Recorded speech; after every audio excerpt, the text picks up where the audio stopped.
तो आप समझ सकते हैं कि एक परिवार में 5-5, 6-6 आदमी की निर्मम हत्या हो जाए तो उस परिवार पे क्या गुजरा होगा। पर तालाब पर ऐसा कोई बात नहीं था। मैं अगर उसके घर में जा कर के उसके माँ बहन के साथ छेड़खानी करता या किसी तरह का घटना करता, किसी तरह का बात करता, फिर वो मेरे परिवार में इस तरह का हत्या कर देता, तो मैं भी समझता कि नहीं मैंने गलती किया इसलिए ऐसा किया। CST था, मैं परवीन झा पर आवेदन दिया। मैं अगर बदमाश आदमी रहता या दबंग आदमी रहता तो मैं थाना क्यों जाता। थाना का सहारा कौन लेता है? कमज़ोर आदमी लेता है। तो हमको झगड़ा करना था नहीं। छठ का पर्व का समय था, वो बंसी से मछली मार रहा था मेरे ही तालाब में। हम लीज पर तालाब लिए हुए हैं। नमस्कार, स्वागत है आपका भारत लाइव में। मैं हूं आपके साथ विशाल यादव।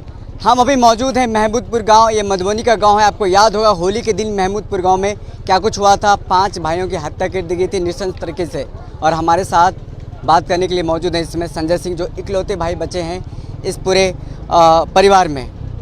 संजय जी बताइए, आपके ऊपर पूरा एकदम एक विपदा पड़ा है, किस तरह इसको देखते हैं? देखिए, एक परिवार में एक 3 सहोदर भाई चला जाए और 2 चाचा के लड़का हैं और एक महंत जी है, वो भी चाचा के ही लड़का हैं, तो आप समझ सकते हैं कि एक परिवार में 5-5, 6-6 आदमी की निर्मम हत्या हो जाए तो उस परिवार पे क्या गुजरा होगा। ये जो पूरा मामला है, घटना है, किस चीज़ को लेकर के हुआ था? देखिए, मुद्दा तो प्रशासन या चाहे मीडिया वाले बना रहे हैं कि तालाब पर ऐसा कोई बात नहीं था। मैं अगर उसके घर में जा कर के उसके माँ बहन के साथ छेड़खानी करता या किसी तरह का घटना करता, किसी तरह का बात करता, फिर वो मेरे परिवार में इस तरह का हत्या कर देता, तो मैं भी समझता कि नहीं मैंने गलती किया इसलिए ऐसा किया। तो ऐसा तो कुछ बात था ही नहीं, फिर उसने ऐसा घटना क्यों किया। आपको ST एक्ट के तहत जेल में डाला गया था, क्या मामला था? देखिए, SC/ST था, मैं परवीन झा पर आवेदन दिया। मैं अगर बदमाश आदमी रहता या दबंग आदमी रहता तो मैं थाना क्यों जाता। थाना का सहारा कौन लेता है? कमज़ोर आदमी लेता है। तो हमको झगड़ा करना था नहीं। छठ का पर्व का समय था, वो बंसी से मछली मार रहा था मेरे ही तालाब में। हम लीज पर तालाब लिए हुए हैं, जो मेरे पास पेपर है।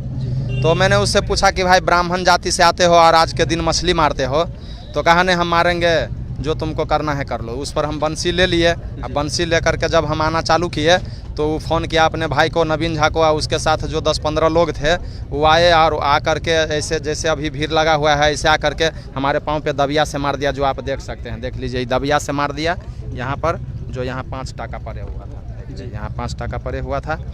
फिर मैं थाना प्रभारी को फ़ोन किया तो थाना प्रभारी आए ही नहीं। फिर उसके बाद में मैं 15-20 बार अगर किसी पदाधिकारी को आप फ़ोन कीजिएगा तो वो परेशान होकर के आपका फ़ोन रिसीव करेगा ही करेगा। तो मैंने वही किया, 15-20 बार इनको कंटिन्यू बार फ़ोन करते रहा। फिर उन्होंने कहा कि क्या बात है, बोलो। मैं सर मेरा पाँव काट दिया है, मेरा ही मछली मार रहा था, मेरा ही पाँव काट दिया है, तो आप यहाँ पर आइए, यहाँ पर देख लीजिए कि क्या स्थिति है। तो फिर थाना प्रभारी नहीं आए, वो स्टाफ को भेजे, जो उनको मैं पहचानता हूँ। अच्छे लोग थे थाना के, और उनके नाम से भी मैं नहीं जानता हूँ, लेकिन चेहरा से जानता हूँ। अभी मेरे घर पे वो शाम के समय में उनका ड्यूटी पड़ता है। और एक मृत्युंजय बाबू जी थे, जो छोटा दरोगा थे। तो फिर कहे ठीक है, आपका जो खून ज़्यादा बह रहा है, जो आप चलिए बेनीपट्टी में इलाज करवा लीजिए। फिर हम बेनीपट्टी हॉस्पिटल में गए, इलाज करवाए। तो फिर आए थाना पर सनहा देने के लिए। तो हम परवीन झा के नाम से और नवीन झा के नाम से सनहा दिए। सनहा देने के बाद में जब दे दिए तो हम कहे सर अब हम जा रहे हैं। तो वो दरोगा बोले कि नहीं, आपको जाना नहीं है, जो बड़ा बाबू फ़ोन किए हैं आपको रोक के रखना है। हम कहे सर मेरा पाँव कट गया है, अभी टाका पड़ा है, हमको दर्द हो रहा है, घर जाने दीजिए। ऐसा कुछ बात होगा तो आप हमको बुलाइएगा, हम आ जाएंगे। तने ने बड़ा बाबू आएगा तब जाइएगा। फिर वो अब कहाँ, क्या मालूम कहाँ गए थे, नहीं गए थे। वो 8 बजे रात में थाना पर आए। 8 बजे रात में थाना पर आने के बाद में हमको कहे कि तुम जो आवेदन दिया है परवीन झा के ऊपर, कह दिया है। हम कहली सर देखिए मेरा पाँव भी कोई काट दिया है। हम उसको पहचाने नहीं कौन लड़का मारा था, लेकिन परवीन झा ही बुलाया था फ़ोन करके जब उसका भाई आया था। तो फिर भीड़ था ऐसे, परवीन झा हमको पकड़ लिया। अब उसका भाई मारा कि कौन मारा हम देखे नहीं, लेकिन उसका भाई ही था वहाँ पर, जो उसका छोटा भाई नवीन झा था। तो हम कहे ठीक है सर, आवेदन ले लीजिए, आप उस पर केस कर दीजिए। तो नहीं, हम केस नहीं करेंगे, जो तुमको भेजना है। हम कहली सर हमको क्यों भेजेंगे आप, तो तुम पर SC/ST का केस। हम कहली कैसे, तो ये लड़का किया। हम कहली सर ये लड़का कहाँ का है, क्या है, इस लड़का को मैं पहचानता भी नहीं हूँ, मेरे घर से इसका घर पूछिए। जब ये लड़का बोला कि मेरा घर सिमली पड़ता है, हम उससे पूछे कि आपका घर अगर सिमली पड़ता है तो क्या नाम है, उसने अपना नाम भी नहीं बताया। और उस साला कुछ बोलिए नहीं रहा था, उसका तो चेहरा ही साला एकदम इतना भद्दा लगता है कि देखने से ही लगेगा साला चोर चुहार जैसे भद्दा है उसका एकदम चेहरा।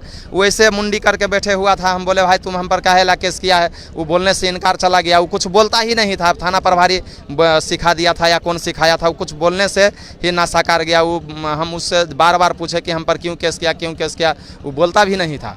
उसके बाद में थाना प्रभारी बोल रहे हैं कि तुम परवीन झा पर जो आवेदन दिया है वो आवेदन तुम रिटर्न कर लो। हम बोले क्यों रिटर्न कर ले सर, तो नहीं तुम मत दो, नहीं तो तुमको इस हरजन जो अभी केस किया है विश्वेश्वर भारती उस लड़का का नाम था, उसको भेज देंगे। तब तक में छोटा दारोगा ये मृत्युंजय बाबू उसका नाम है, उनका नाम है, वो बहुत ही अच्छे लोग हैं। वो आए और वो कहे मृत्युंजय बाबू कि सर जो इस लड़का को मत भेजिए, छठ का पर्व है, आप मतलब ज़बरदस्ती इस लड़का को भेज रहे हैं। तो नहीं इसका इनका लैंग्वेज था, क्या बोलते हैं थाना प्रभारी के महेंद्र सिंह के। अब बोलने से भी मतलब हमको अच्छा नहीं लगता है, बार बार अच्छा नहीं लगता है। वो गलत लैंग्वेज का अथी इस्तेमाल करके और वो बोल रहे थे साला ये जो है ना विनोद नारायण झा, यहाँ का विधानसभा बेनीपट्टी विधानसभा से एमएलए है, सत्ता में है, साला मेरा नौकरी खा जाएगा। वो बार बार हमको फ़ोन करता है भेजने के लिए, बस उनका ये लैंग्वेज था। अगर ये वीडियो पसंद आई और वह बिहार के राजनीति और बिहारियत से सरोकार रखेनी तो सब्सक्राइब बटन दबा के चैनल के सब्सक्राइब कर ली।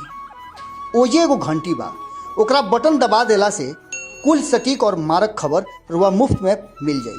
अगर रुआ पत्रकारिता के हमनी के नया प्रयोग में सहयोग कर चाहतानी तो ज्वाइन बटन दबा दी। पेटीएम नंबर नोट कर ली 9386816700। धन्यवाद।